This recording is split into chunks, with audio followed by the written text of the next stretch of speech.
எல்லாருக்கும் வணக்கம்.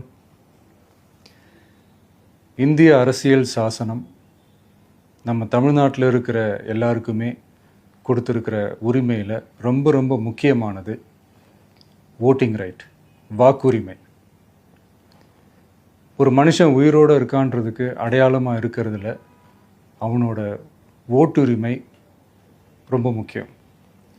அதனால தான் voting is not only our right but also our life.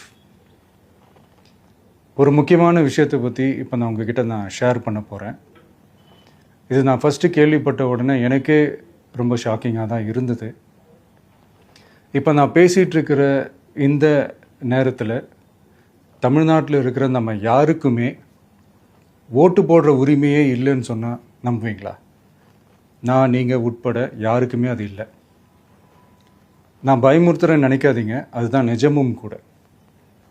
கொஞ்சம் ஏமாந்தால் நம்மளை மாதிரியே இன்னும் லட்சக்கணக்கான பேருக்கும் இதே நிலைமை தான். ஓட்டு போடுற அந்த உரிமையே இல்லாத மாதிரி ஒரு நிலைமை வந்தாலும் வரலாம். இதுக்கு மெயின் ரீசன் அந்த எஸ்ஐஆர், ஸ்பெஷல் இன்டென்சிவ் ரிவிஷன், சிறப்பு தீவிர திருத்தம். இப்போது இந்த எஸ்ஐஆர் நம்ம தமிழ்நாட்டில் எப்படி ஒர்க் ஆக போகுது? கடந்த ஜனவரி மாதம் எடுத்த அந்த கணக்கெடுப்பில் 6,36,00,000 வாக்காளர்கள் நம்ம தமிழ்நாட்டில் இருக்கிறாங்க. ஆனால் அவங்க யாருக்குமே இந்த ஓட்டு போடுற உரிமையே இல்லை. அந்த பிஎல்ஓன்னு சொல்லுவாங்க, பூத் லெவல் ஆஃபீஸர்ஸ், வாக்குச்சாவடி நிலை அலுவலர். அவங்க தான் வீடு வீடாக போய் அந்த ஃபார்மை கொடுப்பாங்க. அதை நம்ம ஃபில்அப் பண்ணி கொடுக்கணும். அதை தேர்தல் ஆணையம் அதை எடுத்துகிட்டு போய் அதை ஸ்க்ரூட்டினைஸ் பண்ணி அது எல்லாமே கரெக்டாக இருக்கான்னு செக் பண்ணி பார்த்ததுக்கப்புறம் அந்த வாக்காளர் பட்டியலை வெளியிடுவாங்க. அந்த வாக்காளர் பட்டியலில் நம்ம பேர் இருக்கணும், அப்போ தான் நம்மளால் ஓட்டு போட முடியும். அந்த புது பட்டியல் வர்ற வரைக்கும் நம்ம வாக்காளர்களான்றது அது உறுதியே செய்ய முடியாது. இன்கேஸ் அந்த புது பட்டியலில் நம்ம பேர் இல்லைன்னா அது ஒரு தனி ப்ராசஸ், அது ஒரு தனி ஃபார்ம், அது ஒரு தனி கிளைம்ன்ற மாதிரி அது ஒரு வேறு வேலை. ஸோ இந்த மாதிரி நிறைய சிரமங்கள் குழப்பங்கள் இருக்கிறதுனால மக்களுக்கு இது மேலே ஒரு கன்ஃபியூஷன் ஒன்று இருக்குது. இது என்ன வெரிஃபிகேஷனா இல்லை ஒரு மறைமுக ரீரெஜிஸ்ட்ரேஷனா இல்லை இது ஒரு நியூ ரெஜிஸ்ட்ரேஷன் மாதிரியே தானா அப்படின்ற மாதிரி நிறைய கன்ஃபியூஷன் இருக்குது. அவங்க செய்ய வேண்டியதெல்லாம் ஒன்று தான்.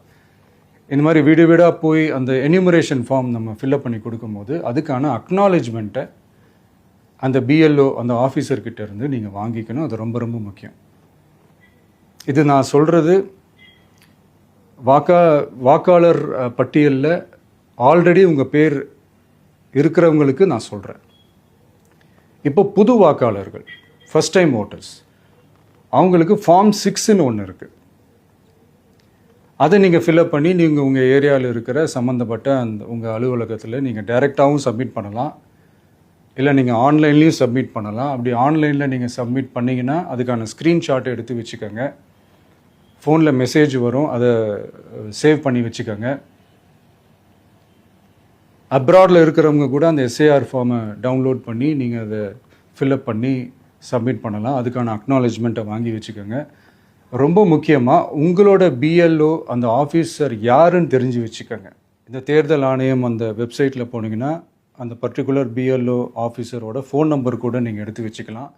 இன்கேஸ் உங்களை யாரையும் ரீச் பண்ணலை இல்லை உங்களுக்கு அந்த ஃபார்ம் கிடைக்கல அப்படின்னா நீங்கள் அவரை காண்டாக்ட் பண்ணி அந்த ஃபார்மை வாங்கி நீங்கள் ஃபில்அப் பண்ணி நீங்கள் சப்மிட் பண்ணலாம். ரொம்ப முக்கியமாக அதுக்கான அக்னாலேஜ்மெண்ட்டை வாங்கி வச்சுக்கோங்க.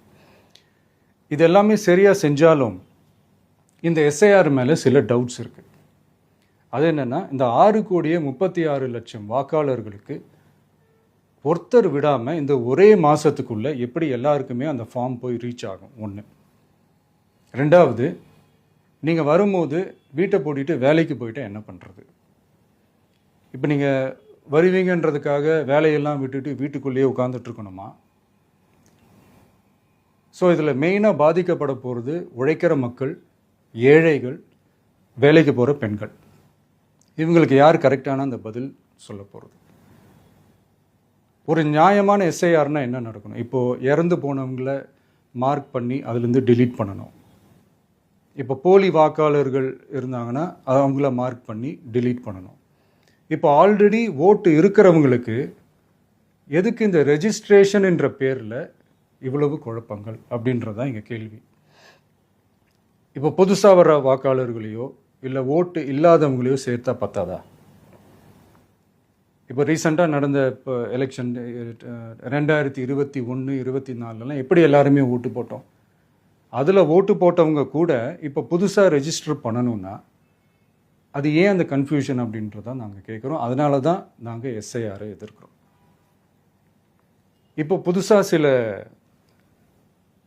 கம்ப்ளைண்ட்ஸ்லாம் வர ஆரம்பிக்குது. அது என்னென்னா முக்கியமாக நம்மளுடைய டிவிகே தோழர்களுக்கு அந்த ஃபார்ம் கிடைக்க மாட்டேங்குது, கொடுக்க மாட்டேன்றாங்க அப்படின்ற சில கம்ப்ளைண்ட்ஸ். இது யார் பண்ணுறாங்க அப்படின்றது நான் தான் சொல்லி தெரிய வேணும்னு ஒன்றும் அவசியம் இல்லை உங்களுக்கு. இப்போ இருக்கிற ஆட்சியாளர்கள் அவங்களுக்கு கைப்பாவையாக இருக்கக்கூடிய சில பேர் வந்து இதை செய்ய ஸ்டார்ட் பண்ணியிருக்கிறாங்க. அதனால் மைடியர் வர்ச்சுவல் வாரியர்ஸ், இதை வந்து சாதாரணமாக எடுத்துக்காதீங்க. இது எல்லாருக்குமே அந்த ஃபார்ம் போய் ரீச் ஆகணும். இதில் ரொம்ப உறுதியாக இருங்க. அதையும் மீறி உங்களுக்கு அந்த ஃபார்ம் கிடைக்கலன்னா இருக்கவே இருக்கும் ஆன்லைன். தேர்தல் ஆணையம் அந்த வெப்சைட்டில் போய் அந்த ஃபார்மை டவுன்லோட் பண்ணி நீங்கள் ஃபில்அப் பண்ணி சப்மிட் பண்ணலாம். உங்கள் வீட்டில் இருக்கிறவங்களுக்கு நீங்கள் செஞ்சு கொடுங்க, பக்கத்து வீட்டில் இருக்கிறவங்களுக்கு செஞ்சு கொடுங்க, தெரிஞ்சவங்களுக்கு, தெரியாதவங்களுக்கு, பழகினவங்களுக்கு, பழகாதவங்களுக்கு எல்லாருக்குமே நீங்கள் தயவு செஞ்சு கொடுங்க. அண்ட் ரொம்ப முக்கியமாக நம்ம ஜென்சி கிட்ஸ், நம்ம ஃபஸ்ட் டைம் ஓட்டர்ஸ், நம்ம புது வாக்காளர்கள், நம்ம நண்பா நண்பிகள், அவங்க ரொம்ப கேர்ஃபுல்லாக இருக்கணும். நான் ஆல்ரெடி சொன்ன மாதிரி உங்களுக்கான ஃபார்ம், அந்த ஃபார்ம் நம்பர் 6, அதை கரெக்டான டீட்டெயில்ஸோட கரெக்டான உங்கள் டாக்குமெண்ட்ஸை வச்சு அதை சப்மிட் பண்ணுங்கள். ஏன்னா வரப்போகிற தேர்தலில் நீங்கள் தான், அந்த ஜென்சி வாக்காளர்கள் தான் மிக முக்கியமான ஒரு ஃபோர்ஸ் அப்படின்றது எல்லாருக்குமே தெரிஞ்ச ஒரு விஷயம்.